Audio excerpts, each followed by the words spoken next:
In today's lecture, we are going to discuss about error. What is error basically? अगर मैं in general term में बात करूं तो हम जब भी कोई सॉफ्टवेयर बना रहे होते हैं या हम जब भी कोई प्रॉब्लम सॉल्व कर रहे हैं तो हमारे दिमाग में एक आइडिया होता है कि हमारा जो आउटपुट होगा वो कैसा होगा. एक्सपेक्टेड आउटपुट हमारे पास एक बना होता है कि कुछ इस तरीके का आउटपुट होगा.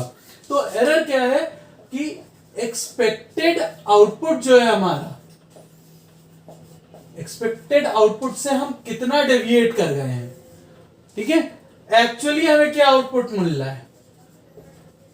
तो ये जो एक डेविएशन है एक्सपेक्टेड आउटपुट से एक्चुअल आउटपुट का, दिस इज एरर. सपोज हमें था आइडिया या हमने एक दिमाग में आइडिया लगाया हुआ था कि ये कैलकुलेशन करने के बाद हमें आंसर मिलेगा 7.625 और जब हमने इस पर्टिकुलर कैलकुलेशन को किया हमारा एक्सपेक्टेशन जो ये था उसकी जगह ये आ रहा है 7.125.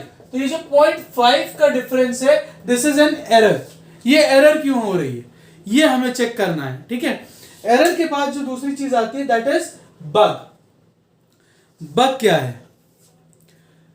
Bug is an error found before the application goes into production.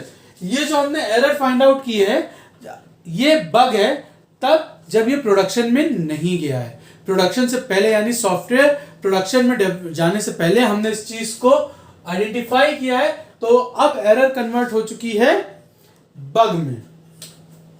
ठीक है, error is converted into bug. Production में जाने से पहले जब हम किसी भी एरर को आइडेंटिफाई कर लेते हैं then it is known as bug. ठीक, बग कन्वर्ट होता है डिफेक्ट में, सॉरी एरर कन्वर्ट होती है डिफेक्ट में. डिफेक्ट कब आता है? जब हम किसी सॉफ्टवेयर को टेस्ट कर रहे हो और कोई एरर हमें मिले that is known as defect. Means हम ये कहते हैं कि इस पर्टिकुलर सॉफ्टवेयर में एक डिफेक्ट है. जो डिजायर्ड आउटपुट था, जो एक्सपेक्टेड आउटपुट था, उससे ये आउटपुट अब डिफरेंशिएट कर रहा है. अब ये बग नहीं है. ठीक, बग टेस्टर के पास पहुंचने से पहले हम आइडेंटिफाई कर लेते हैं. फिर डिफेक्ट फेलियर में कन्वर्ट होता है जब हमारे जो रिक्वायर्ड फंक्शंस हैं हम उनको सही से क्लेरिफाई नहीं कर पाते, उनकी परफॉर्मेंस को हम सही नहीं कर पाते, तब एरर या जो डिफेक्ट है वो फेलियर में कन्वर्ट हो जाती है और हम उसे फिर रिजॉल्व नहीं कर पाते. ठीक है, तो इन जनरल इन शॉर्ट हम कहते हैं a mistake in coding is called error. Error found by the tester is called defect. Error found by tester is called defect.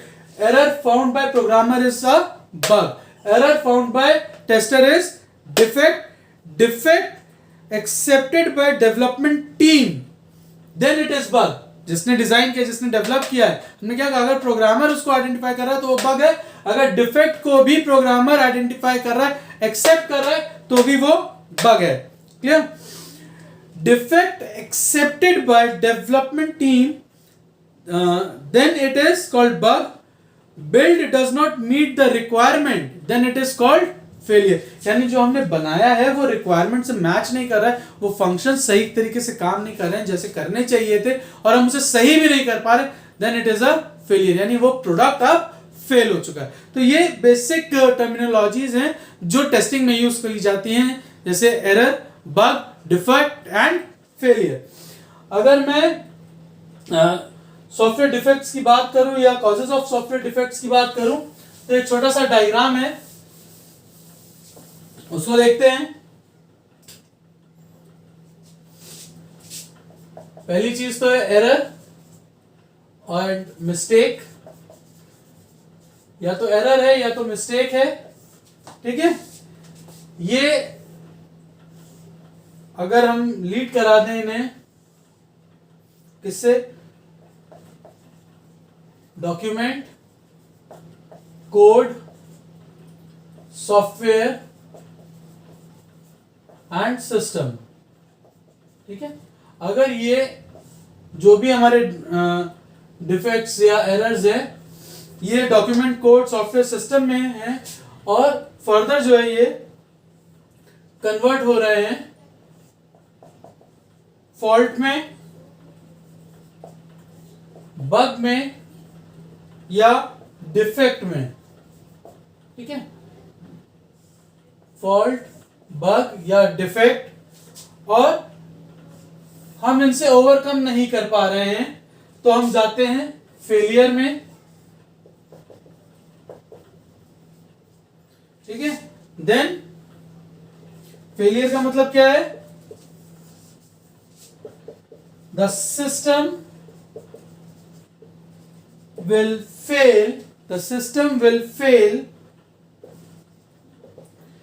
to do what it should do। ठीक है, causes of software defect का क्या मतलब है? हमारी जो error या mistake है इनमें से कहीं पाई जा रही हैं, दैट इज डॉक्यूमेंट में, कोड में, सॉफ्टवेयर में, सिस्टम में, और ये आगे चल के फॉल्ट में कन्वर्ट हो रही है, बग में कन्वर्ट हो रही है, डिफेक्ट में कन्वर्ट हो रही है, और इनको हम रेक्टिफाई नहीं कर पा रहे, इनको सही नहीं कर पा रहे, तो ये फेलियर है। और फेलियर बता रहा है कि जिस चीज के लिए हमने ये प्रोडक्ट बनाया था हम वो काम उससे नहीं करवा पा रहे। क्लियर? इसके बाद जो टॉपिक है हमारा that is phases of software project. इसको जल्दी से एक बार हम लोग रिवाइज कर लेते हैं क्योंकि ये चीजें आप लोग ने पहले भी पढ़ी होंगी, बट फिर भी एक क्विक रिवीजन लेते हैं इसका। तो सबसे पहला जो अगर हमारा फेज है सॉफ्टवेयर डेवलपमेंट में या सॉफ्टवेयर प्रोजेक्ट में, सबसे पहला है रिक्वायरमेंट गैदरिंग एंड एनालिसिस। तो रिक्वायरमेंट गैदरिंग एंड एनालिसिस में हम सबसे पहले क्या करते हैं, हम सॉफ्टवेयर जो हमें बनाना है उसकी जितनी भी रिक्वायरमेंट है सब गैदर करना स्टार्ट करते हैं। फिर इनको एक डॉक्यूमेंट फॉर्म में लेके आते हैं जिसको हम कहते हैं SRS. SRS means software requirement specification document. ये एक लीगल डॉक्यूमेंट है डेवलपर और पर्टिकुलर कंपनी के बीच में जो डेवलप करा रही है। ठीक है, और ये पर्टिकुलर जो डॉक्यूमेंट होता है ये ब्रिज होता है कस्टमर और डिजाइनर के बीच में, एक चार्टेड होता है ब्रिज कि अब हमको यही चीज उसको बना के देनी है और इसमें कोई चेंजेस जनरली होने नहीं चाहिए। फिर जो फेज आता है that is the planning phase. Planning phase में क्या होता है, हम शेड्यूल करते हैं, रिसोर्स की रिक्वायरमेंट देखते हैं। ठीक है, सबसे पहले हमारा आया requirement gathering and analysis. Requirement gathering and analysis, यहां पर हमने सारी चीजें की जिसका हमें आउटपुट में क्या मिलता है, एसआरएस मिलता है यहां पर हमें। उसके बाद हम करते हैं प्लानिंग। प्लानिंग में हम चेक कर रहे हैं, हम रिसोर्सेज के बारे में बात कर रहे हैं कि हम कौन सा रिसोर्स कब यूज करेंगे, किस तरीके से हम रिक्वायरमेंट्स को मीट करने के लिए कौन सा टाइम फ्रेम हमारा होगा, यानी शेड्यूलिंग करते हैं हम सारी चीजों की। और यहाँ पर हम जब फाइनल फेज में इसमें होते हैं प्लानिंग फेज में, तो हमें दो चीजें मिलती है, एक हमें मिलता है प्रोजेक्ट प्लान और एक हमें मिलता है टेस्ट प्लान। ठीक है, इन दोनों के डॉक्यूमेंट जो होते हैं ये जनरेट हो जाते हैं कि हमें क्या प्रोजेक्ट किस तरीके से प्लान करना है और किस तरीके से उसकी टेस्टिंग करनी है। प्रोजेक्ट प्लानिंग के बाद जो हमारा आता है that is design phase. Design phase में हम रिक्वायरमेंट्स को कैसे सेटिस्फाई करेंगे, किस तरीके से हम यूजर इंटरफेस डिजाइन करेंगे, किस तरीके से हम स्टेप बाय स्टेप सारी चीजें करेंगे कि हम उसका डेटाबेस डिजाइन करें, हम ईआर डिजाइन करें, हम डीएफडी डिजाइन करें, यानी फिजिकल एंड लॉजिकल डिजाइनिंग दोनों यहां पर होती है, जिसको हम कहते हैं SSD, that is SDD, system design document.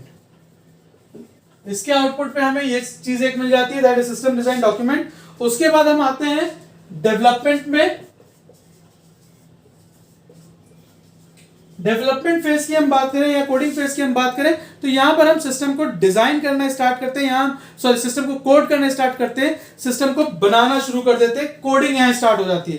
ठीक है, तो यहां पर एक्चुअल जो डॉक्यूमेंटेशन है, जो प्रोडक्ट डॉक्यूमेंटेशन है, इसके एंड में हमें मिल जाएगा दैट इज प्रोडक्ट डॉक्यूमेंटेशन, जिसमें हमारी कोडिंग होगी, क्या इनपुट्स हैं, क्या आउटपुट्स हैं, कैसे हम यूजर इंटरफेस से इंटरेक्ट करेंगे, ये चीज आ जाती है। उसके बाद जो हमारा फेज आता है दैट इज टेस्टिंग फेज, कि हम जो भी हमने प्रोग्राम्स बनाए हैं उसको, जो भी हमने कोड किया है उसको टेस्ट करते हैं, वैलिडेट करते हैं कि सारी चीजें सही तरीके से काम कर रही हैं या नहीं।